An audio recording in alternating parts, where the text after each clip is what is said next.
If you want it, don't just think you want it. Go out and fucking want it.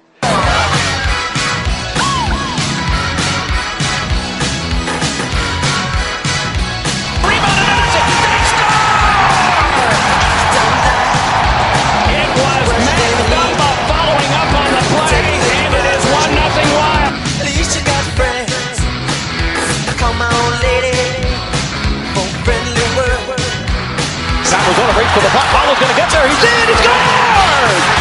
Eric Paula has tied the game for Minnesota.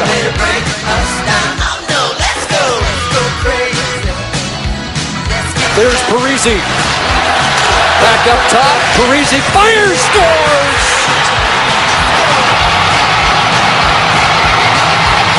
An opening night hat trick for Zach Parisi.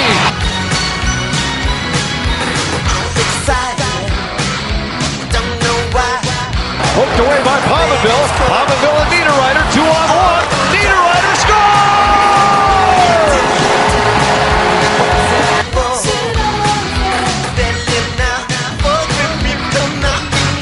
Oposo's in alone. Oposo saved by Newton.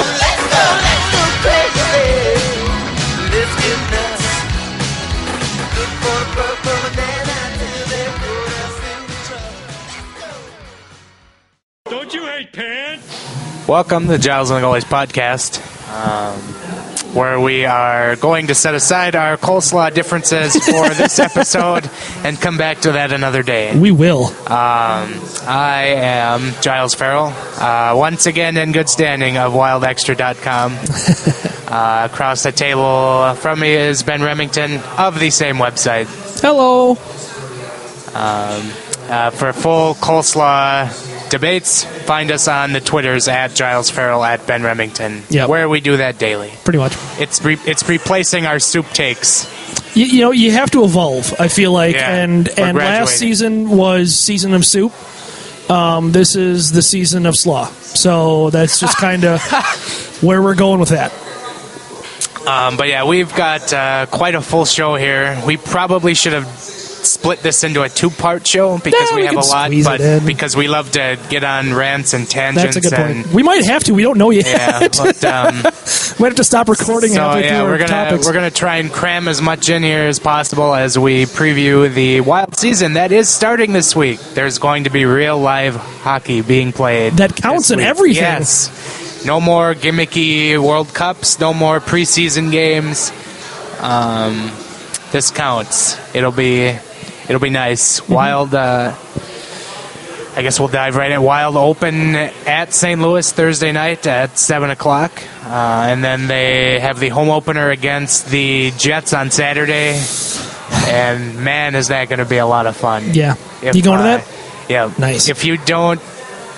If you haven't been to a Wild Jets game, you're missing out because that's probably the best kind of regular season atmosphere. Right. And then you tack on it's the home opener, and I don't know if it's the season opener for the Jets or not. I'm guessing they will have played one already, but that just adds to it, really amplifies it. Should be fun in St. Paul. Yeah, you know where to find me before the game. Unnamed bar in St. Paul.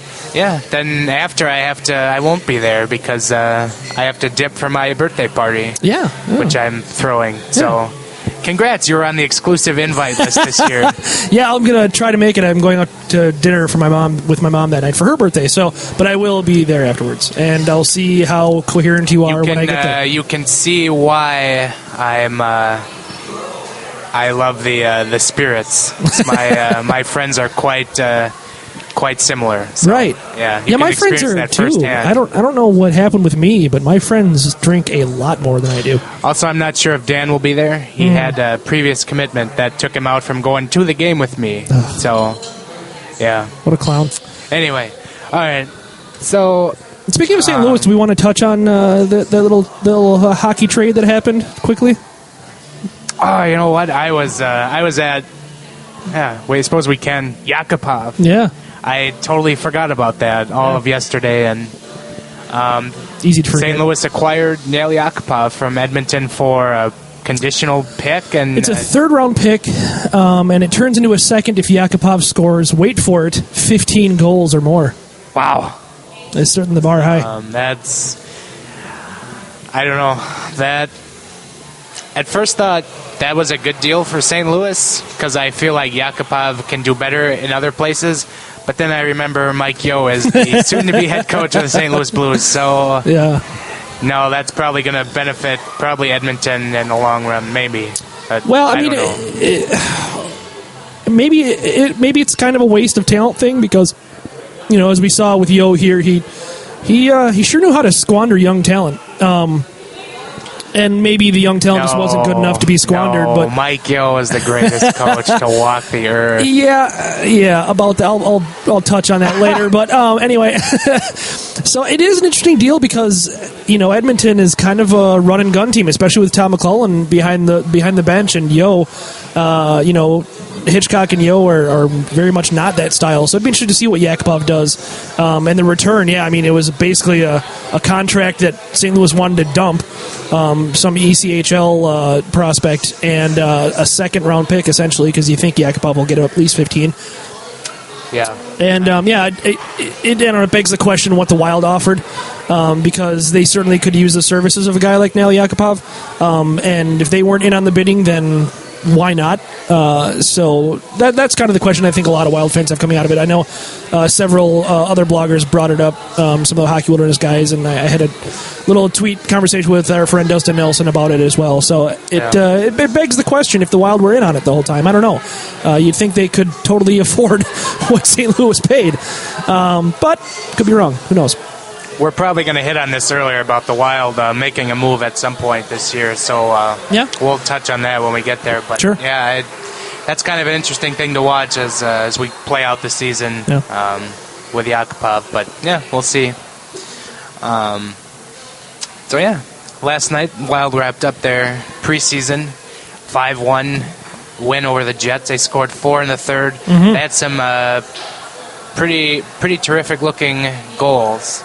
Mm-hmm. I made a vine for one of them of Marco Scandella just firing a laser over the head of Michael Hutchinson, who had no chance. As a goalie, let me tell you, and I'm sure a lot of people have seen that goal by now, those are your worst nightmare. That close range, he was inside the face-off circle by the time he released the puck. Yep. And that thing was moving full boogie.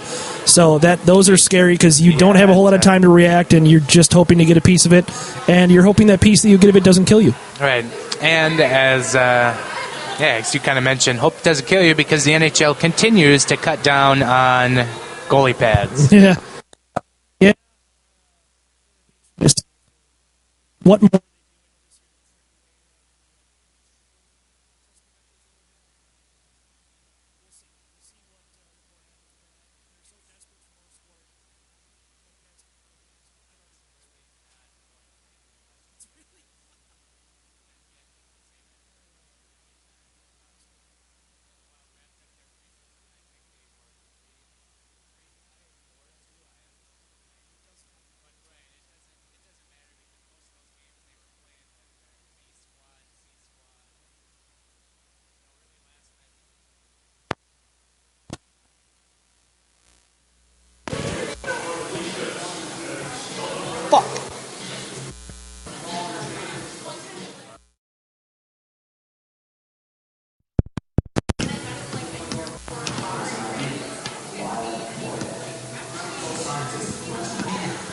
All right, I think we're good now. Okay. Hopefully we didn't lose anybody for too long. Hopefully we got it figured out now. And the good news is we were talking about preseason, so it's really not that big of a deal if they didn't hear us. All right. Preseason, don't take any merit from it. I guess I don't know how much of that got cut, but anyway. So kind of looking at final roster. Today, the Wild put Zach Delpy on waivers. He's still with the team, but looks like he'll start at least Thursday's game in Iowa. But it's been kind of noted that the roster is going to be very kind of flexible based on who they're playing. And what we're also seeing with this roster is we're going to get Joel Eriksson Ek. He's going to be in the lineup on opening night. They're going to give him a look at least for those 9 games before they burn the first year on his entry-level contract. are making the decision if they want to send him back to Sweden. Yeah, and I don't know. I anticipate him being sent back after the 9-game trial as usual. We saw that with Matt Dumba as well. But who knows? I mean, if he has a tremendous 8 games or so, very possible he stays up here. I'm not huge on him, dwelling on the fourth line and getting 8 minutes a night. But if he's playing well, if the fourth line is playing well, and they're they're playing more than 8 minutes a night, then I can totally justify it. And obviously you want the best team on the ice, and if he's able to develop on the fourth line, then maybe you give it a shot. But I don't know. I'd like to see the fourth line be more of a fourth line and him get some more minutes. I kind of pointed out, I forget when it was, on Twitter the other day, that he could easily move up to the third line because Erik Haula didn't exactly have a good World Cup preseason, etc. So disappointing to see that, but hopefully that's just a preseason trend, not a regular season trend. True. But again, if he doesn't come out, playing well, you could easily see Eriksson Ek get a look on the third line with more minutes, and so they can really evaluate what they have with him. Mm-hmm. Yeah, which would make sense for that trial. I mean, what are you losing putting Erik Haula on the fourth line for 8 games? You're probably not losing a ton. He's obviously a stellar defender, so you don't have to worry about that. You maybe are losing some offensive production, but the hope is that Eriksson Ek is slightly more skilled than Haula. It's just not quite as NHL polished, obviously, but I think that's not a terrible idea, just to kind of see what Eriksson Ek looks like with 2 bona fide scoring line wingers at his sides. Yeah. And then the other kind of interesting note that Michael Russo pointed out today was that Alex Stalock is still on the roster, and he perhaps could hang around because apparently Darcy Kemper is still on the trade block. Yeah, that's interesting to me. I don't know. I don't know what to make of it. I'm not crazy about Stalock as the backup. I really like the idea of him solidifying Iowa's goaltending situation, and his numbers, quite frankly, last year in the NHL were pretty horrific. So I'm not crazy about that. I understand them wanting to deal Kemper. It's something we talked about all summer long, but I don't know. I think at this point you made your bed. You got to kind of lie in it a little bit. Right. You got to stick with Kemper as the backup because he's probably a lot better of an NHL goalie than Stalock is. But if you get the right deal, you get the right deal. And who knows? Maybe there are some teams out there not happy with their goaltending options right now. I kind of look at this as they perhaps know one way or another he will be gone next year, so they would like to get something for him. Right, and they were the ones that signed him to a 1-year deal, right. So that is. And if they can get something a little more now than what they would say either at the trade deadline or just for his contract rights, which probably nobody would trade for then. I don't know. I guess I can see that as why. But kind of to your point, yes, Alex Stalock hasn't had the best history. Not overly great, but I don't know. Well, we'll see. I mean, maybe there's something. It depends on how many starts they give to Dubnyk. Yeah, which we'll get to. Yeah.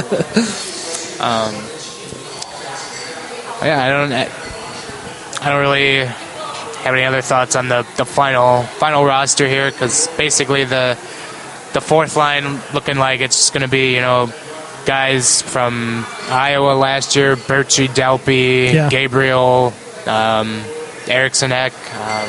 Doesn't look like Ryan Carter is going to make the team. It looks like he got hurt at some point here in the preseason and hasn't been able to get back on the ice. It'll be interesting to see if they can sign him to Iowa. Who knows? So I guess we can move right along unless you have any final thoughts on the roster as a whole, I guess. Not really. I don't think any of it is super shocking to anybody, and the biggest part is that nobody was hurt in the preseason. That was obviously that's always goal number one. Yeah. So they escaped the preseason with nary an injury, and from there, Alex Tuch went down to Iowa. That was a storyline. Joel Eriksson Ek looks like he's getting that trial period, and that was kind of a storyline.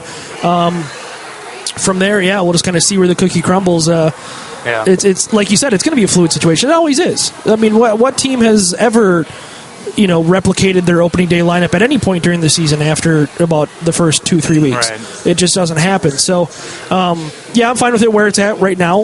We'll see what happens with Eriksson Ek. We'll see what happens with, Ryan Carter and other roster hopefuls and, Alex Tuck and that kind of thing. So, run of the mill. Nothing too crazy, nothing to get too excited about, but nothing to worry about either. So, it's time to play hockey.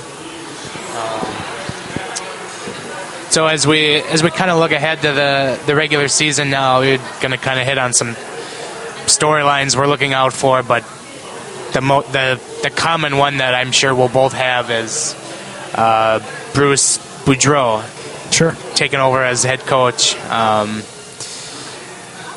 So we kind of excluded that from the next topic we have, or we made it its own topic in itself because,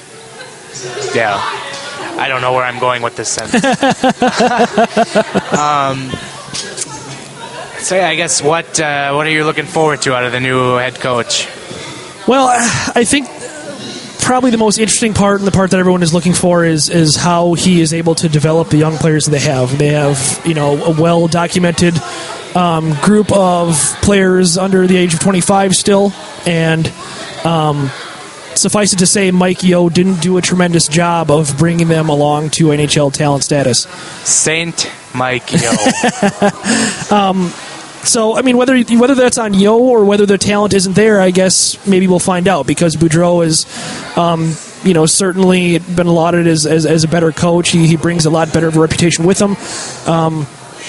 So it'll be interesting to see what he gets out of those young players. I think every season for the past 2-3 seasons at least, everyone has been talking about how important these young players are to the team.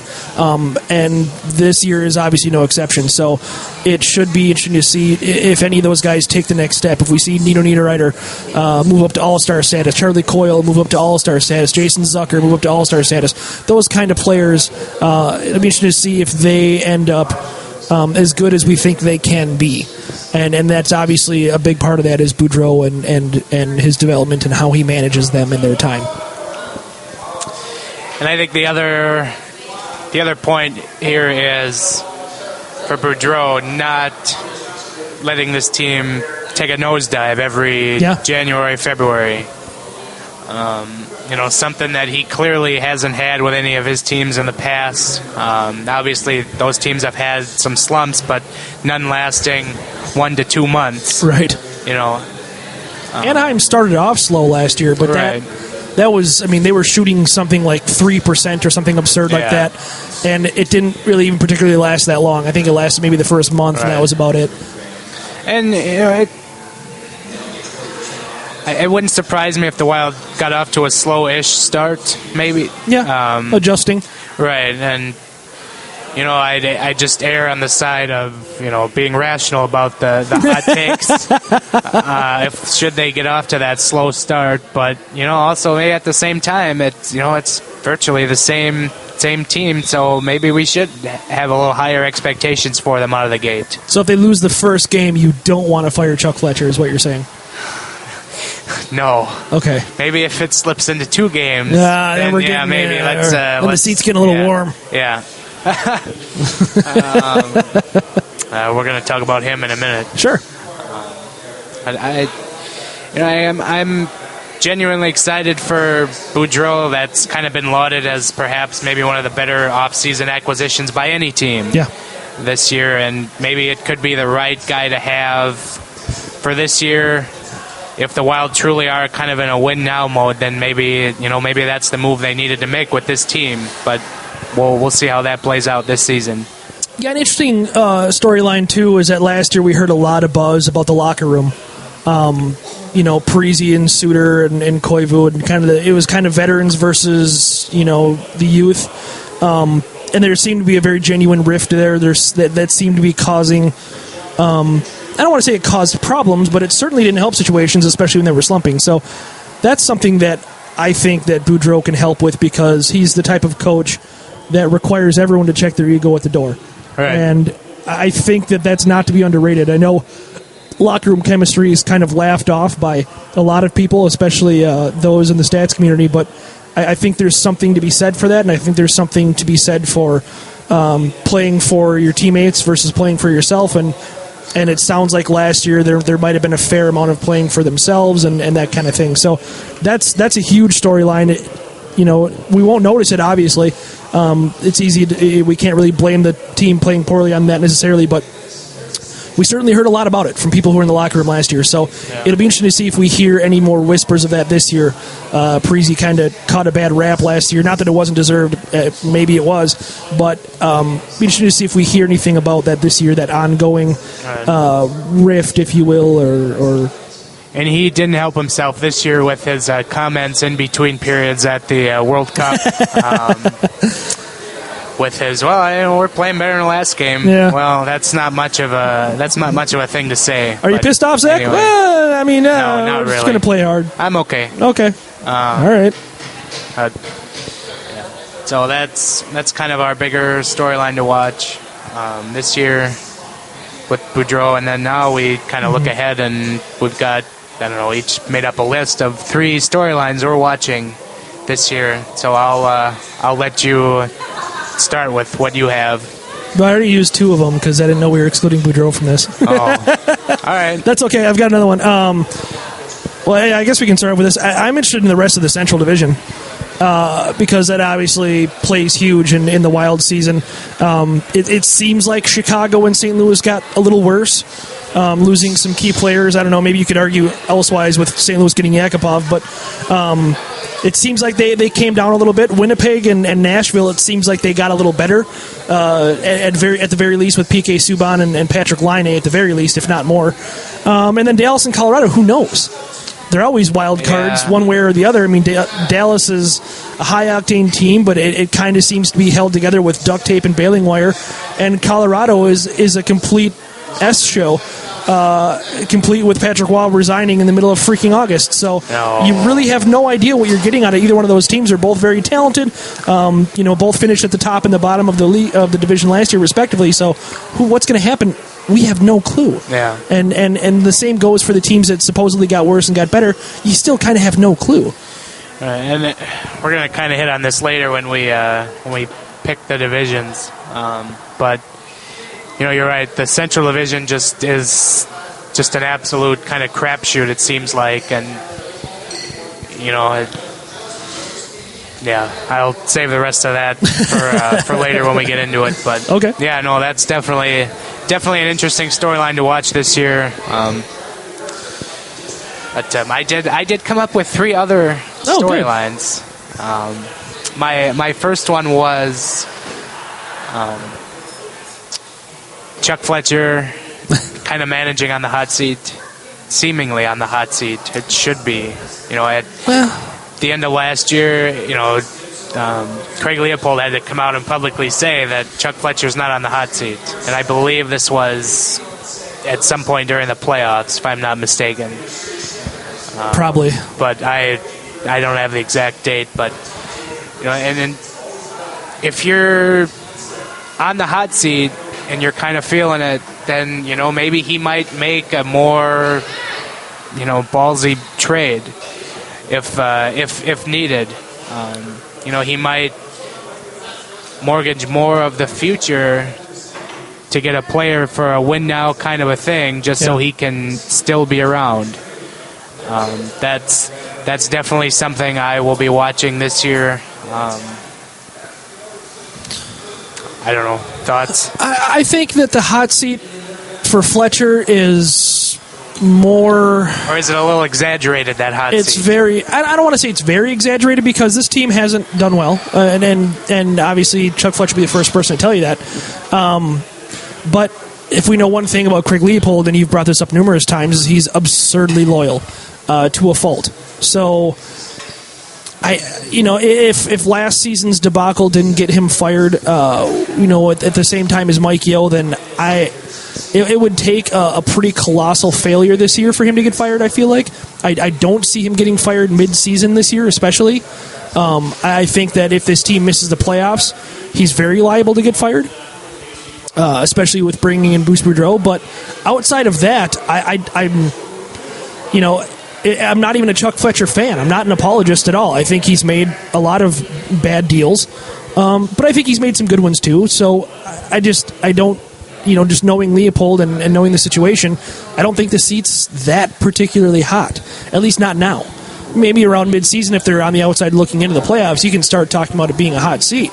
But right now, I don't think he's on a hot seat. I think they're very optimistic going into this season, and whether they should be or not is another story. But I think that they are, inside those walls at least.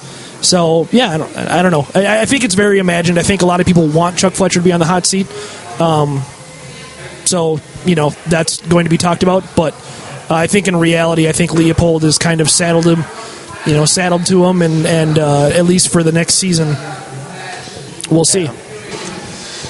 My second storyline, is we did kind of touch on that earlier a bit, was, this is kind of it for these 24, 25-year-old kids who aren't kids anymore.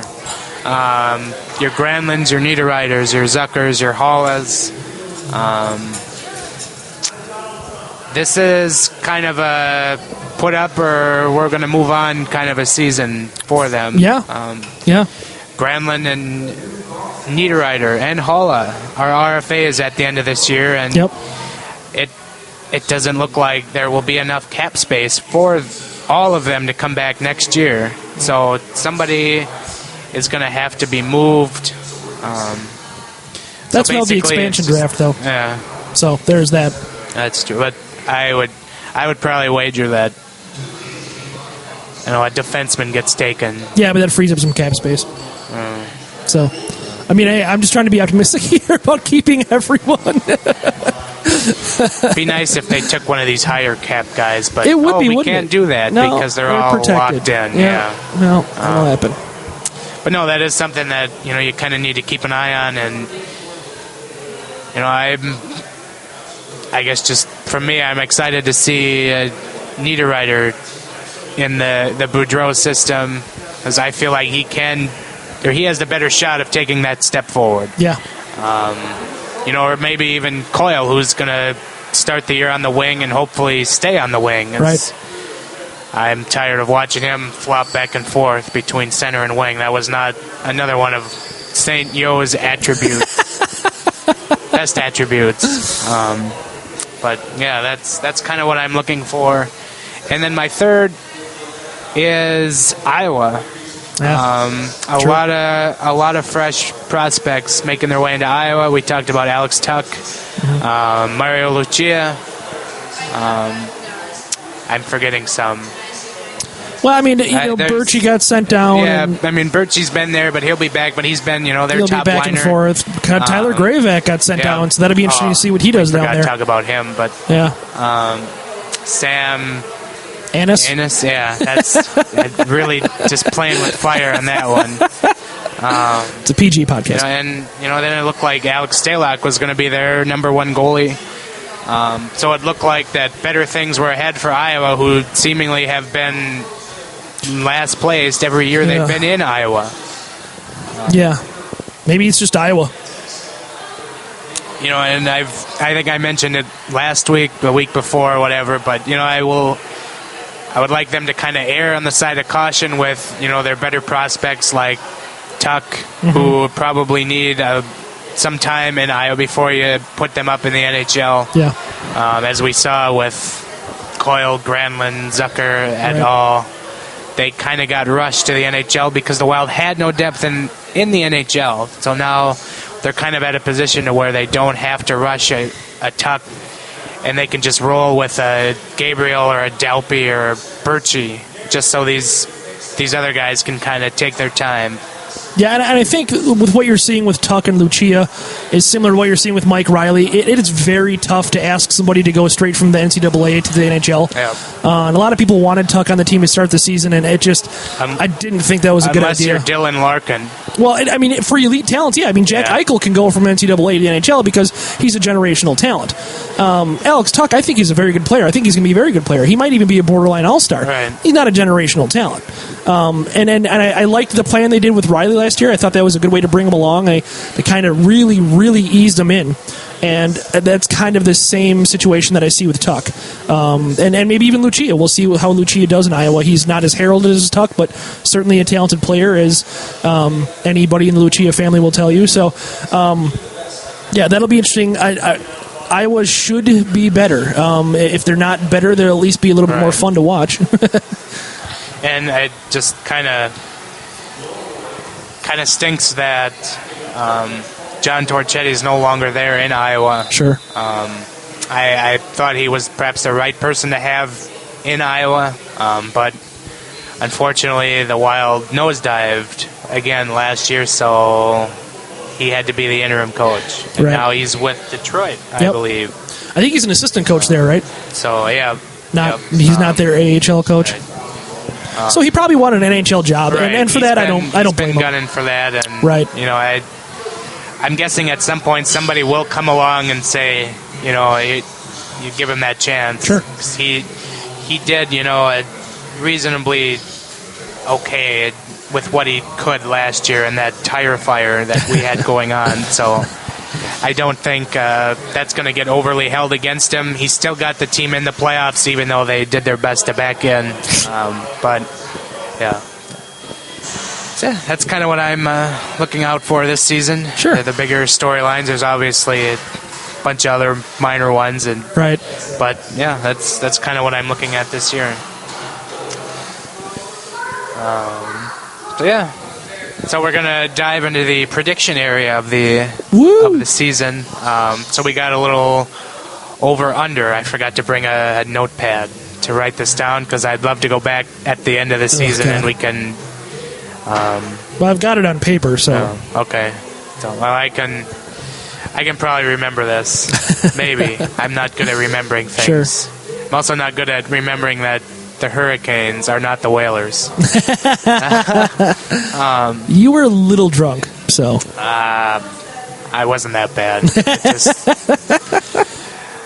I say that a lot, though. Like, I'll just be like, I'll say something, and then you'll correct me, and I'll be like, what did I say? I don't have to have a drop of beer in me, and I can still do that. True. But anyway, so we got some over-unders we're kind of looking at here, and we'll make our predictions, and, you know, if you agree, disagree, go into the comment section on the post at Wild Extra for this podcast and let us know how wrong we are. Yeah, and I'll post the over/under amounts on that article, so that's where we'll save it. We'll keep it on the article post, and that'll be nice and easy to find. Small promo. We'd love to see everyone in the forums at Wild Extra. Yes. I don't know, toying with maybe doing some kind of giveaway to get people in the forums and whatever, but we'll see. Maybe have some more for you next week. Yeah. I don't know. We're working on it. There's a lot of things we're working on right now. True. Anyway, over/under. So we're going to start with team wins. We set the over/under at 45.5 wins, which is probably around what you would need to get into the playoffs. Roughly. So where are you going, over/under? Well, I think that's a really good number. I think you kind of hit the Vegas line here. I want to badly push, but I'm going to be optimistic. I'm going to be positive. I'm going to say slightly over. There was plenty of teams last year that were over that you don't really think the world of. The Islanders, the Sharks, the Lightning, the Rangers. Teams that had players hurt or had some flaws that managed to eclipse that mark. So I think this team, with Boudreau at the helm and some improvement out of a lot of players, I think they can do that. I think it's really close. I think, quite honestly, this team falls almost exactly between 42 and 47 wins somewhere. But I'm going to say over, but not by much, obviously. I'm going to say that's a pretty perfect number right there. If they could somehow get a half a win, I would pick it to push. Yeah. I guess I'm going to be a little contrarian. I'm going to take the under. That's fine. I don't think it's going to be by a whole lot. I think they'll probably get in around 43, 44. Sure. But I'm going to take the under unless there's like a major trade where they bring in, more of a scorer. This team is what it is, a fringe wild card team. They have been for 3 years now, and they will be again. Like, if they go as is, they'll probably get in again as a wild card team. Probably. So that's why I'm taking the under here. Sure. Yeah, I don't disagree. Like I said, I think it's a really good number, 45. If I had to guess a number, I know earlier this year, with Dan, I said 50 was the goal. I think that's really lofty, and I don't think they'll quite get there. But 45, I think, is very realistic. And like you said, that'll get them into the playoffs. I mean, you're looking at a high 90s win team, if not more. So, and then this probably closely related to wins, but I put the over/under for points at 94.5. Yeah, this one I'm somewhat comfortable with the over because there was teams that didn't get 45 wins last year that still managed to get 96 points. The Flyers and the Predators actually did it. So I'm going to go over on that, and I feel a little more comfortable with that they can get 95 plus. With the right amount of overtime losses, I suppose, would be the key there because the Flyers and the Preds had a lot. This is also assuming that the Wild can figure out their overtime woes. Well, The hope is that they get into more overtimes to begin with instead of losses, I suppose, would be the plan. But, I'm comfortable with the over on that. Again, I'm trying to look optimistically. I'm not Mr. Positivity by any stretch of the imagination, but I'm a kind of a buyer on this team simply for Boudreau and Boudreau alone, and I've been pretty public with that. So I guess I'll stick with it. Again, I'm gonna take the under again, just by a little bit. Sure. I think they dig in around 92, 93, something like that. I don't know. I want to be optimistic like you, but I was also optimistic for this Twin season, and look where that got me. Well, and I wasn't. So if you just stick with me, you'll be right every time. As much as I love the Boudreau signing, I don't know. It's still the same team, so I'm having a little difficulty getting behind this team. Sure. But, if I'm proven wrong, good. I love to be proven wrong. Yeah, I did, especially on matters like that. Like, I wasn't optimistic about the Twins, but I was very much willing to be proven wrong on that.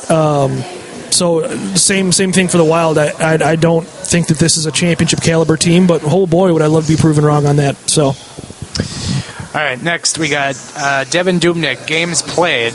I set the over under at 65.5. Sure.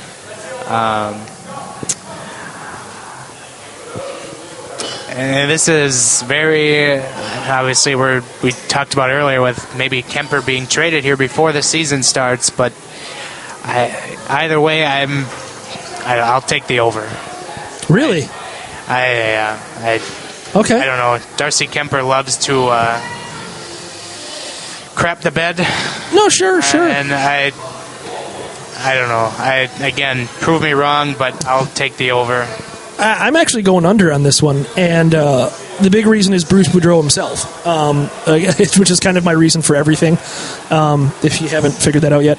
But he had one goalie start more than 54 games in his time in Anaheim, and that was Jonas Hiller in his first full season there. And their backup, I don't even remember who it was, but he was terrible. So I think actually the Kemper-Stalock situation plays in here. I think if they deal Kemper, it's probably over. But if they don't, I think it's under. I think Boudreau is willing to play the hot hand, and as bad as Darcy Kemper can be, he actually can be good too. So I wouldn't be surprised if this team keeps Kemper and he plays well, that he ends up earning back-to-back starts on occasion, which was non-existent under Mike Yeo. So I'm going to say under if Kemper sticks around. And, I mean, not by a ton. I think we're probably dealing in the low 60s, but I'm going to say under, and hopefully that keeps Dubnyk fresh. We saw a fresh Devin Dubnyk in the spring of 2015, and he was pretty good. So that's really kind of what I'm banking on is keeping Dubnyk fresh with a lot of starts from Kemper if Kemper's on the squad, and hopefully that spells postseason success. Next, I got Ryan Suter, average time on ice at the end of the year. I got him pegged at 27.15. Last year he averaged 28 and a half. Yeah, it was up there, yeah. It was 28 and 20 seconds, something like that. But I think, if I remember, he finished behind Erik Karlsson. probably. Because Eric Carlson played half the game, and right. Yeah, he's good. Yeah, I would play Eric Carlson about 28 minutes a game too. I'm going to say under as well, and also because of Bruce Boudreau. It's been talked about a lot this summer that he's going to spread the ice time around. It was a topic last year that everyone said, hey, you should give Suter less minutes. Hey, you should give Suter less minutes. And Mike Yeo said, yeah, we're giving Suter less minutes. We're giving Suter less minutes. And then he never gave Suter less minutes. So I think that Boudreau is not afraid to do this. He certainly isn't intimidated by Ryan Suter like Mike Yeo was. And he's never, in Anaheim, the highest minutes he ever gave to a defenseman for a whole season was Francois Beauchemin at 25 and a half minutes. Oh, boy. Yeah. So, and part of that has to do with the roster that he had. I understand that. But it wasn't even close. Like the next guy in his 4 seasons there, the next guy, or 4 or 5 seasons, the next guy was 24 and a half minutes, and the next guy after that was 23 and a half minutes. So he really doesn't lean on one guy, even if he trusts him a lot. Again, maybe he didn't have a Ryan Suter type in Anaheim. I understand that. But I think he's very willing to spread things around, especially with the depth they have at defense. There's just flat out no reason. Maybe if you have a team like the Ducks with no depth at defense, if you got Clayton Stoner back there, you play Ryan Suter 28 minutes a game. Like the Wild did 2-3 years ago. The Ducks waived Clayton Stoner, BT Dubs. But this team doesn't need Suter to play half the game. Yeah. They've got way too many good defensemen, and I think Boudreau is hopefully smart enough to realize that. I agree. And, Boudreau talked about how he kind of studied their tapes from the last season.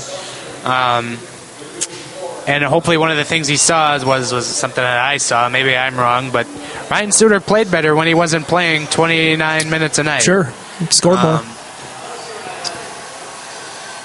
Because Suter's big on conserving energy. And that's how he plays 28 minutes a game. If he can play, if Boudreau looks and he sees Suter plays much better when he's at the 25, 26-minute range, right, then I think that's where you're going to see him play as, because Boudreau is smart, and he's won 8 division titles in 9 seasons, so he's got to be smart somewhere. Yeah. So I'm also taking the under on this. And also factoring into this is Scott Stevens, too. Yeah. Because I think that Scott Stevens is kind of given carte blanche on the defense from what we've heard. And, if Ryan Suter doesn't like what Scott Stevens is doing, Scott Stevens will just give him a concussion. So, and something that I kind of heard, I forget where I heard this, but I get so many different news from so many different places. I forget where I hear things, but Ryan Suter has a great deal of respect for Scott Stevens because he's one of the few in the room who knows who Scott Stevens is, or right. his history. I actually saw him play.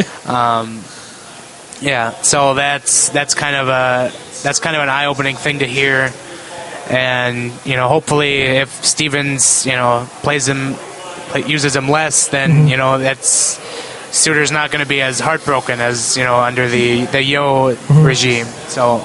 Yeah, I'm taking the under. Sure. So we agree on one thing. We both take the under here. Sure. Next one, we got Zach Parise goals, and I have set that at 26.5. I think that's a pretty good number. If I were to guess, I would put Zach Parise at 27 goals this year. But that being said, I don't know, for better or for worse, I'm probably going to take the under. I think that Parise, much like Suter, maybe doesn't quite get leaned on as much this year. Maybe not in the power play. And another factor, too, that you have to kind of consider is Parise only had 25 last year because he was hurt. And not to say that he's going to get hurt this year, but he's going to get banged up. His style of play is that, where he's going to get banged up. His age is getting to that, where he's going to get banged up. I'm going to go under, but I don't think it's going to be by much. Honestly, I would put him at about 25 goals, 27 goals, somewhere in that range. I think that this over-under number is almost dead on the nuts. So this is another one of my bold prediction, gut feeling kind of things. With everything that went on last year, Parise kind of got tossed to the wolves a few times by the media. Maybe rightfully so. So yeah, and then it too, it was probably fair, but. I think, especially given his injury, I think he's going to have a bounce-back year. Sure. The back doesn't doesn't bother him this year, at least that we know of. And I'm hitting the over on this. Okay. I think he hits 30 goals. That's fair. And it also factor in Eric Stahl is his center now. True. And Charlie probably Coyle will on be, the other wing. Yeah. So. I think that'll be a very effective line. And Parisi and Coyle have had a good history of being on a line together. So I'm hitting the over. I say he gets to 30 goals this year. Cool. I would love it. I absolutely would. There's some optimism for you. Yay! All right, then I got this is an interesting one. I'll first start with this other one. This is kind of one offsets the other, but we got Jordan Stahl points set at 47.5. Eric Stahl. At least I knew I said it wrong this time. Eric Stahl, sorry. Eric Stahl points, 47.5. Okay. Again, this is kind of a good number. It is. It really is. It's just having reasonable expectations for Eric Stahl. You know, he's not going to score 70 points again. No. But as I've said, you hit in the 45 to 50 range. Yeah. And I think that's a fair number. And this is again kind of another optimistic take, but you know, he did not have a good year last year. He went to New York and was absolutely bad, but he wasn't exactly, you know, playing with good line mates either. And I think a fresh start and now kind of playing with a chip on his shoulder because everybody's kind of writing him off. I think he hits 50 points, so I'm hitting the over on this. Yeah. I think you're right about that. I think his contract is indicative of that. I mean, if that contract doesn't put a chip on your shoulder, then what will? You know, I mean, he's making less than Pierre-Marc Bouchard did. So I also went with the over on this. I don't think it's going to be by much. Like you're saying, around 50 points I think is maybe the cap for him. But Carolina last year was 27th in the NHL in scoring. The Wild were only 18th. I'm not saying the Wild are some kind of offensive juggernaut, but you certainly expect that to improve under Boudreau.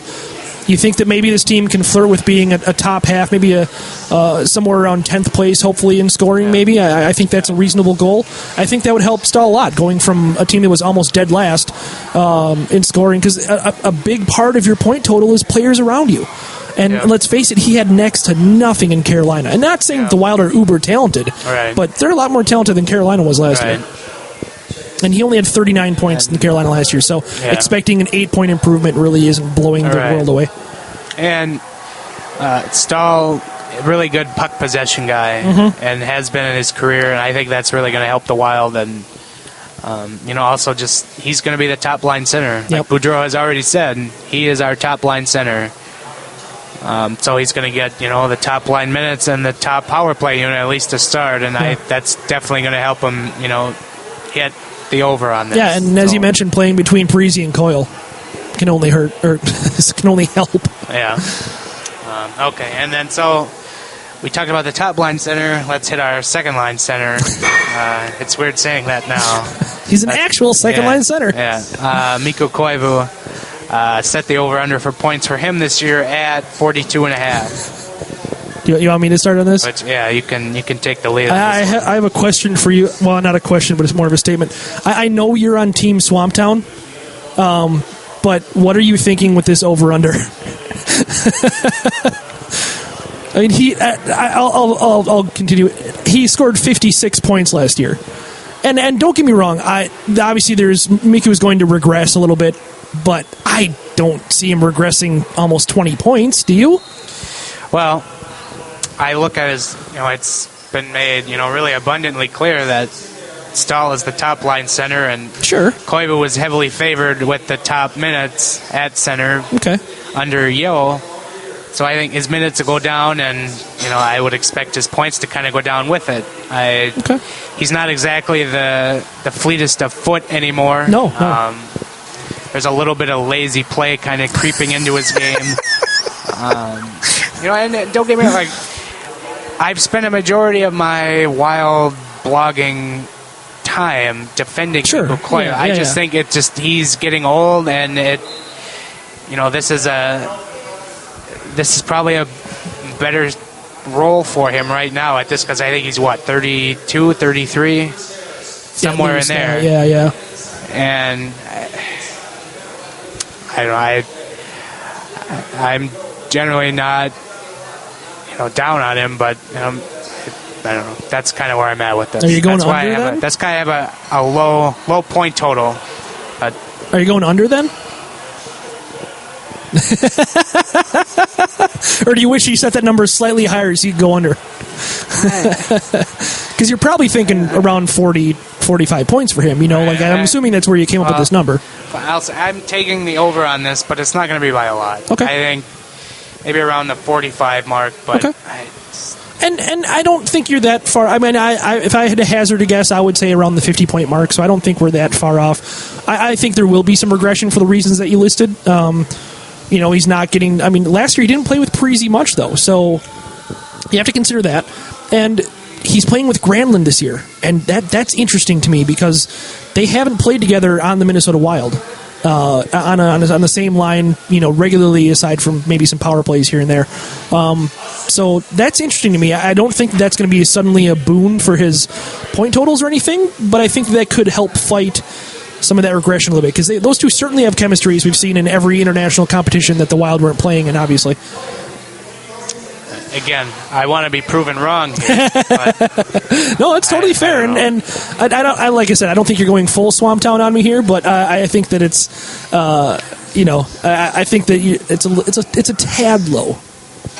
All right, well, we can we'll save that discussion for that. We got to blow through the rest of these here. We Sure. still got a few more. If I had it open, all right. So I got Jason Zucker goals set at 21.5. Yeah, and this is something where, maybe I'm on Team Swamp Town a little bit. I think Zucker is going to have a good year. I think he's going to bounce back. Last year was a very forgettable year for him. He had 13 goals. But a lot of that time was spent in Mike Yo's doghouse.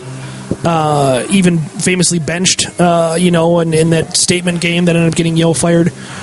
So I don't know. I'd like to, he's one of the many players that I'm very interested to see what he does under Boudreau, because I think there's a lot of talent there. Having speed to burn is something that is always valuable in the NHL, especially today's NHL. And I think it could mean a lot. I think he could end up having a very solid season. I think there's a reason why they signed him for the contract they signed him to. Even if it was a bridge deal, I think they want to keep him around. They want to see what he can do under a more offensively friendly system. So I'm going over. So you're going over. Yeah. Yeah, I too will be taking the over on this. Mm-hmm. I think his speed is just too valuable for Boudreau to not figure out how to use it. Sure. So I'm barring, an injury, which, always possible with him because he's kind of pretty frail, as we've seen. Yeah. If he can stay reasonably healthy, I'll take the over on this. It'll also be interesting to see what line he ends up on, because he's kind of one of those guys. It seems like him and Chris Stewart are kind of like a third line, fourth guy, and kind of bounce around right now.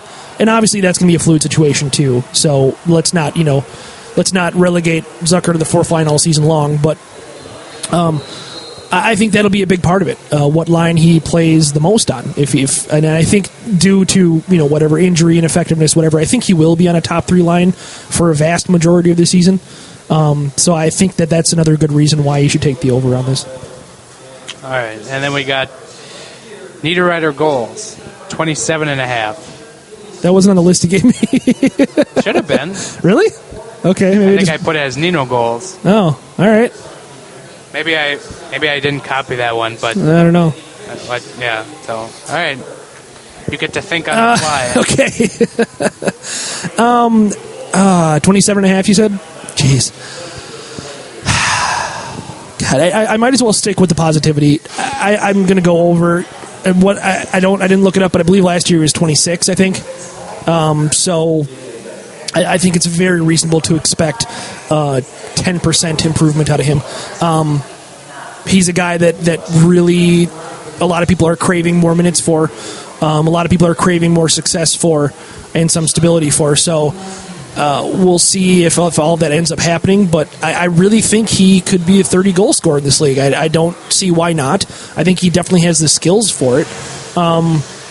And if Boudreau is going to improve anybody, it's going to be a player that was talented enough to be taken third overall, So, I don't know. I have high hopes. I'm going to go over.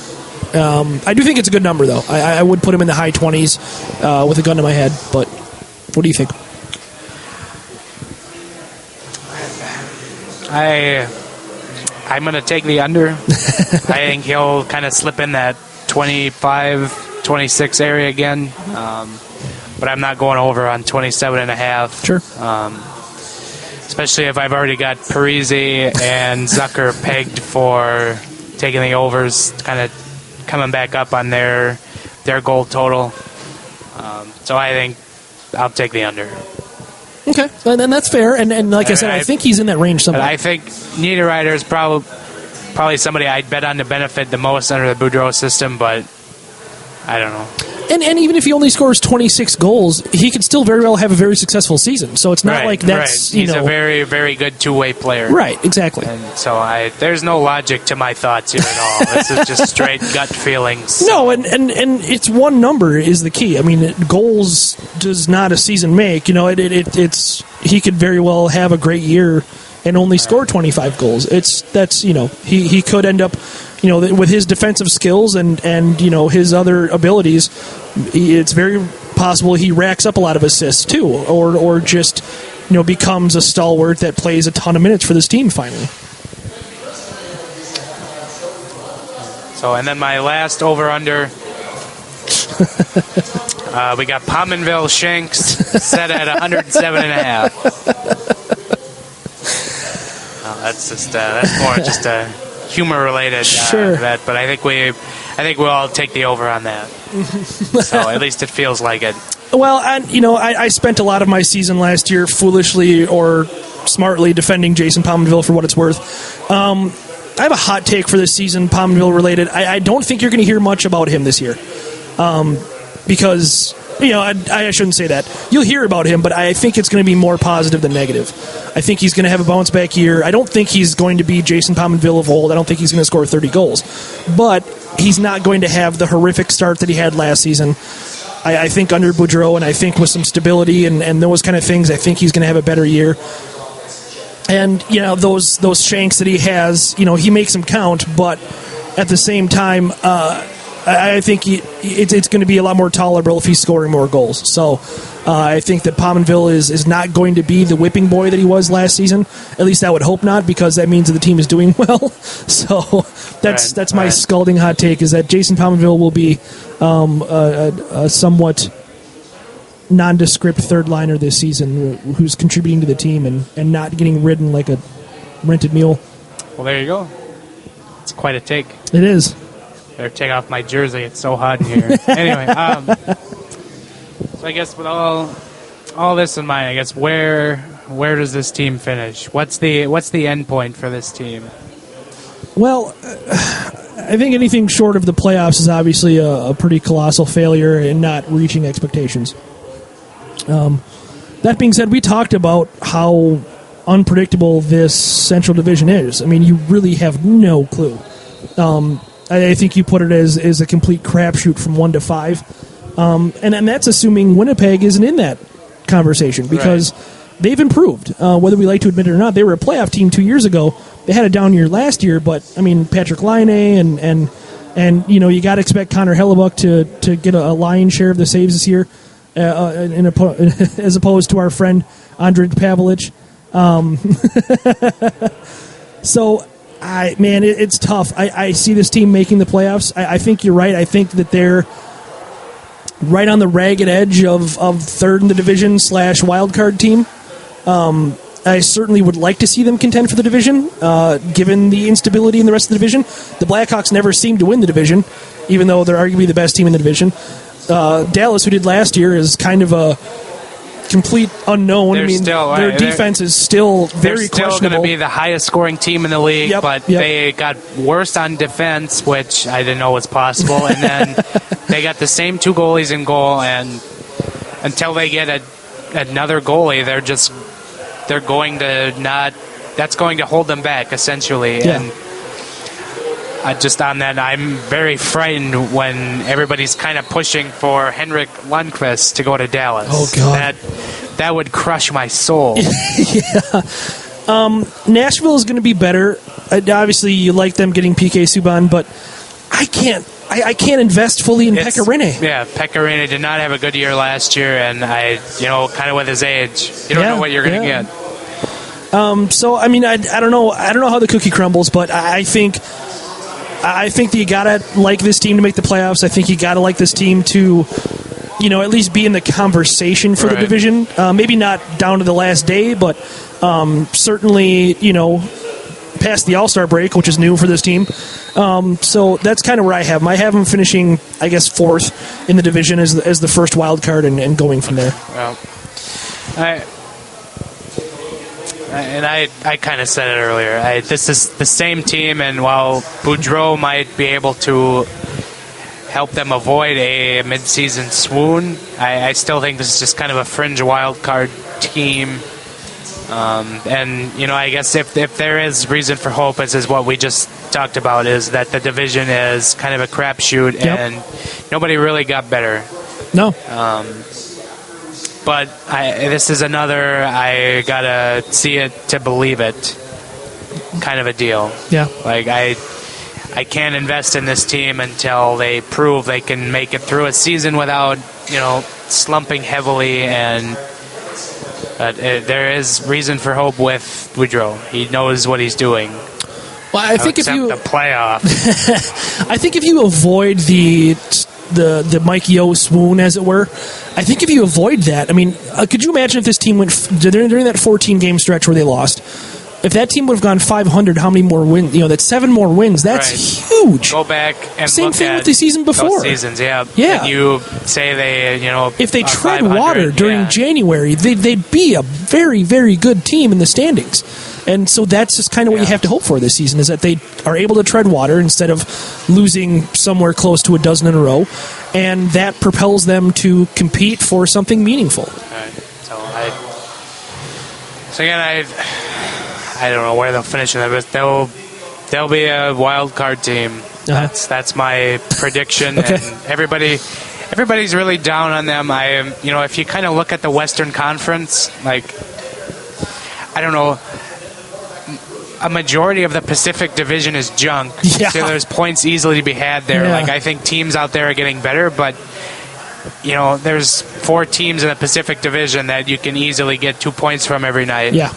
And then Colorado, well, I think having a new coach is going to help them. I'm not buying what they're selling right now, because while they have maybe 2 good scoring lines, they have lines 3 and 4 still have just grit garbage players, and their defense is trash. And that leaves Semyon Varlamov, who's actually a decent goaltender, out to dry. Yep. I think this is a wild card team. Yeah, I'm going to change my stance because I can. I'm going to. How dare you? I'm going to behold the power of positivity. Oh God! And I'm going to pick them.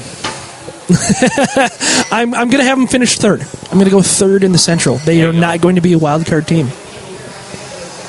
That's how much Kool-Aid I am guzzling right now. Well, there you go. Boudreau-Aid, if you will. Would I agree with that? You don't have to. All right. So as we continue on our picking, we're kind of going to roll down the divisions here. Sure. And I've been writing up division outlooks for Wild Extra this weekend, and as we speak, I've published the 2 Eastern divisions, and as you're listening to this probably on Monday, I will have put up the Pacific Division outlook, but I don't know. We'll start out East since this is what I already wrote up yesterday. But just going from top to bottom, I got Tampa Bay winning the division. I kind of noted it. I think this is kind of it for that core, I guess. Or they have to start moving some players next year. Well, so I think this is go all in, put all your cards on the table, kind of a season for them. So I think they win the division, and this is another prediction. They win the President's Trophy this year. Wow. They're the President's Trophy winners. Yeah, and then I think what's interesting about this team is that they're going to lose a goalie. One way or another, Ben Bishop or Andrei Vasilevsky will not be on this team this time next year. I think it'll be Bishop will be the one who leaves. I don't disagree. Vasilevsky's pretty good. Yeah, and he's younger, and so I don't, and cheaper for now. Right. And I don't. Yeah, I think they definitely move Bishop in one way or another. I mean, we heard a lot of rumors about that happening around the draft, and it didn't happen. So, with the expansion draft coming up, it just makes way too much sense for them to deal a goalie. So that'll happen, and so it does make. I mean, it's not a last hurrah. You still have Steven Stamkos, you still have Kucherov, you still have Tyler Johnson, et cetera, but Victor Hedman. So I think that this is a very good team, and with a fully healthy season, I think they'll do well. I have them winning the division as well. So at 2, I'm just going to roll down the list here just to kind of hit long on time. I got Tampa Bay, then I got Florida, although Florida is kind of getting bagged up by injuries here early on. Then I got Boston, Detroit, and then I got Buffalo jumping the shark here. They're going to finish 5th. I put them as hanging around for a wild card spot. Then I got Montreal, Ottawa, and the Maple Leafs. Okay. I was a little higher on Montreal. I think the Carey Price effect maybe made me do that, but seeing as how he's healthy. It's very 5 and 6 here are very close. Actually, probably 4, 5, and 6 I think are very close, but Montreal has no scoring. Yeah. They went to Alex Radulov to fix their scoring. And they did downgrade from PK Subban to Shea Weber. So I had them 3rd. Thinking back on that, I probably regret that. I probably would have them more like 4th, maybe even 5th. But I do like Carey Price a lot. I do think he's Montreal at 3rd? Yeah. I do think that he is... I'll have what you're having. I'll bite the bullet on that one.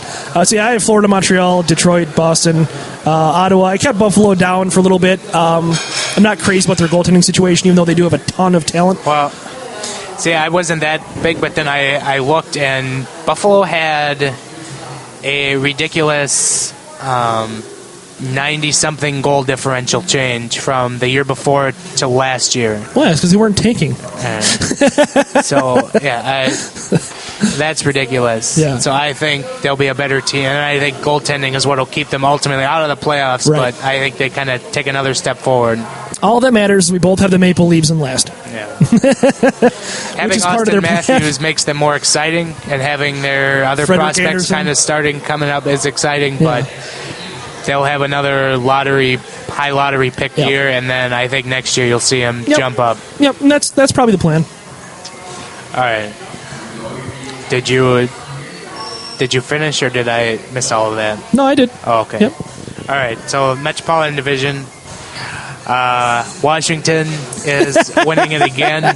I am Team Washington fully if the Wild cannot fill my Stanley Cup playoff needs again this year. And then this is another kind of a hot take. I got the New York Rangers at 2nd. I've never known you to favor the Rangers. Yeah.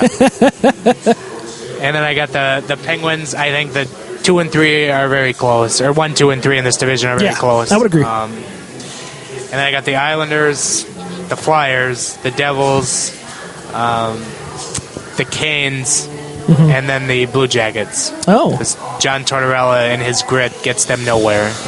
Yeah, I probably should have been lower on the Blue Jackets. Mine was similar. I had Pittsburgh, Washington, New York. Again, the top 3 in the division very close. I had New York I had Brooklyn, if you will, and Philadelphia as well. I had them both as playoff teams, in fact. It's hard not to like Philadelphia with Shane Gothisvere and what he brings to that team. Then the final 3, I did have it Columbus, New Jersey, Carolina, but it doesn't matter. It really doesn't matter. They're bad. Those are bad teams. It's a really lopsided division. I noted New Jersey will finish higher than they probably should because Corey Schneider will keep them where they are. Corey Schneider has been the reason they're not, having high odds in the draft lottery every year. Right. As we noted with our frustration with Team USA, we're fans of Corey Schneider, and you should be too. John Quick has 2 Stanley Cup rings. Okay, so we got the Pacific Division, which After the first 3 teams, it's just a total crapshoot. And even those first 3 teams, you can random pick out of a hat. I probably have different ones than you, so. So I'm probably going to regret this, but I got the Sharks winning the division. Don't regret that. They're great in the regular season. All right. Yeah, I don't know. It felt like last year was kind of it for them, so I don't know. Anyway, Sharks win the division. Then I got the Kings, and then I got the Ducks. You can kind of start to see them trend down, but they still get in the playoffs because, I don't know, it feels like it's an all-in year for them with just having Randy Carlyle and all their stuff and whatnot. But then I got Calgary, the Coyotes, Oilers, and then way down the list is Vancouver. That's where I have Vancouver, too. Similar, I had San Jose, LA. I actually have Calgary in third over Anaheim. The Randy Carlyle effect, I think, is very real. And I'm not going to go full-blown stats nerd on you, but he's terrible. Yeah, it's not good. He's terrible, and that team, I mean, I think I like John Gibson. I'm a believer in John Gibson. Hopefully for American hockey, John Gibson is good. But losing Frederik Andersen is nothing to sneeze at. So that's how I have it. I have Edmonton to Arizona flipped. I think you can go either way with that. Both very young teams, a lot of talent. I'm not buying on Edmonton until they actually prove it. I've been buying on Edmonton for the last 3 years, and I'm not even really buying on them. I'm finishing them to finish 5th for Christ's sake. So, but that's how I have it, and I have Vancouver last as well. So that's just kind of how I see it. That division is just not good. I have Calgary third because of how much I dislike Anaheim's situation, but I don't think Calgary's all that good. I mean, I do like them getting Brian Elliott. In goal, Brian Elliott. Yeah, that's one of the reasons why I think St. Louis might regress a little bit this year is Jake Allen has not proven anything. No, and so that's where I'm at. I think based on Brian Elliott alone, I think they're better than the Ducks. And they got a new coach. Maybe slightly. Yeah. Is that... I totally forget who it was. That's not good. Yeah. I forget. Yeah. Because he was the last to be hired of the bunch that were hiring coaches. Right. Yeah.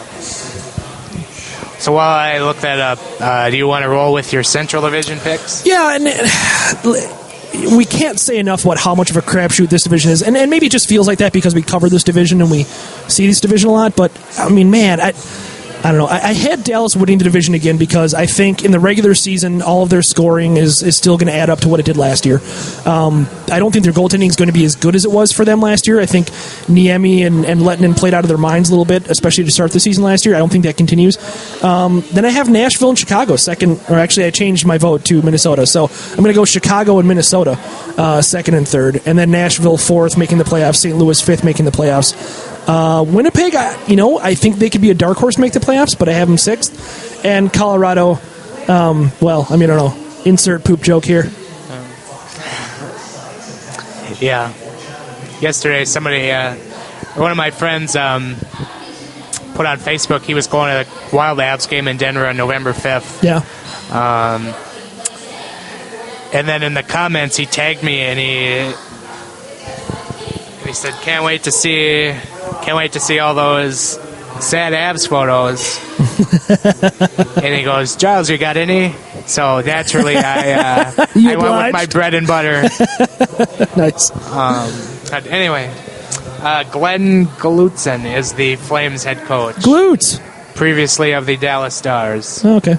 Sure. But yeah, I guess that's better than Bob Hartley, sure, who is kind of one of them older coaches who seemingly probably won't have another crack at the NHL here. Yeah, if you didn't get it in Colorado, yeah. Okay, so this is what I got going here. I'm going to do a live draw on this podcast. Ben's going to be the witness. I've got penned in this division, Colorado last, Winnipeg sixth. Okay. Even though I think that's going to be really close. I think that's fair. Winnipeg will be close, but I think Pavlik being the starter again is what's going to put them there. Like if they went with other goalies who are better, they could be in this draw, but they're not because they insist on going with Pavlik because they can't seemingly, say, yeah, we erred with this contract. Sure. But okay. So he's going to take a random drawing of the Central Division. So I've got some. I've got team names. I'm tossing in the hat. We're gonna toss up the hat. And then, these are, I've carefully doctored these slips. They're the same size, so I can't tell what's what. So, not that you would care anyway. Okay. So I'm going to go Who wins? How should I go with this? Should I go top down Yeah, or whatever. bottom up? It doesn't really matter, like you said. Okay, I'm going to go. Here's the fifth. Okay, Since I fifth put place. 6, 7. So this is Fifth place in the division. Nashville. Oh, well, I can see that. So Pecorine. Colorado, Winnipeg, Nashville, 5, 6, 7, or 7, 6, 5. Sure. So fourth in the division. Dallas. Okay. So More- the Wild. More Wild are at goaltending least problems. Third. Wild are at least third. All right. Third in the Central Division is Minnesota. There All you right, go. hey. That just rolls right with you. Perfect. Second in the division, Chicago. Oh. That makes total sense. Yeah. And your division winner, the St. Louis Blues. Yeah. Congratulations. So we got 1 St. Louis, 2 Chicago, 3 Minnesota, 4 Dallas, 5 Nashville, 6 Winnipeg, 7 Colorado. Those are my official picks for this division. And I will write it in as such Right. on Tuesday. Sure. And I think we laugh now because maybe nobody expects St. Louis to be that good, and maybe that was a little low for Dallas. But in reality, to your point, it's entirely possible. Right. It's entirely not totally out of the possible. realm. Like it's not even laughable. I mean, it's laughable because you're drawing them out of a hat, but it's not even laughable that could be the order that this division finishes in because you have no idea. So yeah, I like it. That was good. Yeah. All right, we should blow through the jersey segment here and job, Hat. call it a day. Yeah, we should draw things out of our hat more often. Okay, yeah, because we should have just done it all out of a hat because we're better off for that. But, sure. Okay. So yeah, that is, I think, our predictions. So yeah, on to the jerseys. Sure. Here to start the third period. What team is this? It's not Team USA. Well, yes, it is. They've got on new uniforms. They're wearing the logo of the Duck. I've never seen this before. Okay. God, Always I love that. puts a tear in my eye. So our jersey of the week is St. Louis. The Wild start the season in St. Louis, so they'll Yep. be our jersey of the week. Yep. Thoughts? Well, I mean, with the redesign coming up, I think they're another one of those teams that doesn't do much, and that's probably a good thing. Right. I think they have a pretty sharp set right now. Their redesign 2 years ago was dead on Yep. what was needed. Yeah, and so you just hope they don't add anything fluffy to it. You know, they don't add a bunch of red or some diagonal stripes or a bunch of piping or something like that. Yeah. I'd like to see them basically just convert straight over. One thing that I did like of theirs that I wouldn't mind seeing them bring back was their trumpets. Yes, no, well, kind of the shoulder patch logo they had in the late '90s. The trumpet shoulder patch logo. I thought that was a cool shoulder patch. That was a good look. So I wouldn't mind if they modernized that a little bit and threw that on the new jerseys, just as kind of a homage to the Brett Hull, Al McGinnis era, the Wayne Gretzky era, if you will, Ally for the Mack. St. Louis Blues. Yeah, Grant Fuhrer and whatnot, Curtis Joseph. Yeah, so I wouldn't mind that. That's what I would do. I would basically carbon copy their jersey as current, and I would throw on that nifty trumpet shoulder patch, not to be confused with the nifty trumpet jersey that never saw the light of day. Yeah, I agree with that. They don't need to make a change. Actually, they probably have one of the better. If you take all three jerseys, they probably have one of the better sets in the league now. True. Because I like their alternates with the arch crest. Yep. I feel like it's kind of a rip-off of the Wild, their jersey when it came out, but, whatever. It's what it is. It's a good look, though. Yeah, it is. But, yeah. I'll do one more. Yeah, I'll do one more. I'm good. Ordering beer. If they were to make a change, I hope they just kind of go with maybe like an early Hull era jersey. Sure. That, just still, again, clean look. But Yep. Just don't add red. This is all assuming that there's just going to be, no Adidas edge, kind of like the Reebok edge kind of thing. But, some team is going to change to the Adidas look with the stripes. It's just pegging. We just got to peg what team it is. I mean, we'll hope that none of them do. But, I don't think St. Louis will be that team. Yeah, and that was going to be my joke, is that, of course, he had three stripes going up the side. That's just kind of a given. It'll be interesting to see, though, if they do have a thing, because the Reebok Edge system, a lot of those jerseys did look very similar. But, it'll be interesting to see what that look is for the Adidas sets. Yeah. So, yeah. That, I think since we pretty much are in agreement, we can probably call it for that jersey segment. I think that'll probably just do it for the whole podcast. Yeah, why not? I think we got to everything. We offered our predictions, our thoughts, what we're looking for this year. We'll be here every week again. We'll be breaking down the week behind, the week ahead, and all that fun junk, kind of similar to what we did last year. And maybe some guests. Yeah, we're trying to get some high-profile guests on this year. Not that we don't love the guests we had on last year, but we're just trying to expand and bring a little more ears to the podcast. The problem is the high-profile ones are less likely to answer our phone calls. So, well, we're working on one right now that I'm hoping will help broaden our brand. Hashtag brand, as Dan would say. But yeah, so we can wrap it up here. You can find us writing at Wild Extra this week and many, many weeks to follow. Yes. You can. I said earlier, you can find us on the Twitters at Giles Farrell, at Ben Remington, or at GATG Wild Podcast. Yes. I'm forgetting. Oh, please, if you haven't already, give us a nice iTunes rating. Or rating in general. I don't care. I mean, if you give us a low rating, I'm going to make fun of you, but that's my... At least tell us why. Yeah. Well, that's all we ask. That 1-star rating we had previously got changed to a 5, so... God bless them. And then the comment got deleted. Oh, yeah. Boo. Yeah, I wonder who that was. But... that'll wrap it up. Excited for hockey to start this week. Yeah, let's get this rolling. It's feels like it's been forever, even though the NHL Stanley Cup playoffs tend to go into July. I'm really stoked for the season to start, mainly because I have some cool social media things I want to do. Like I got a Throwback Thursday photo for Instagram that I want to do, and a cool thing I do on Snapchat at the beginning of the baseball and hockey seasons where, like for baseball, I take all my caps and I just take a snap of each of them because there's plenty. So Wednesday I'll just snap all my hockey jerseys, and that'll be a good 4-minute story. But nice. Yeah, it'll be fun. So yeah, thanks for the listen, download, whatever it's called. If you made it this far, good on you. And we will talk to you next week. Later. St. Paul, Minnesota. Minneapolis, Minnesota. We are ducks, and ducks fly together. Hey, ain't life wonderful? Wonderful. Wonderful. Wonderful. Isn't it wonderful? Wonderful. Wonderful. Wonderful. So wonderful. Isn't everything wonderful? Wonderful now.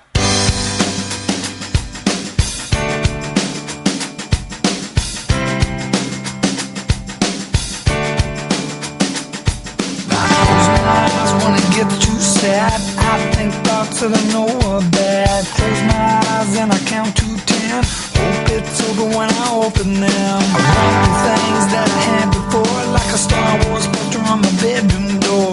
I wish I could count to 10. Make everything be wonderful again. I hope my mom and I hope my dad will figure out why they get so mad. Hear them scream, I hear them fight. They say bad words. Don't you hate pants?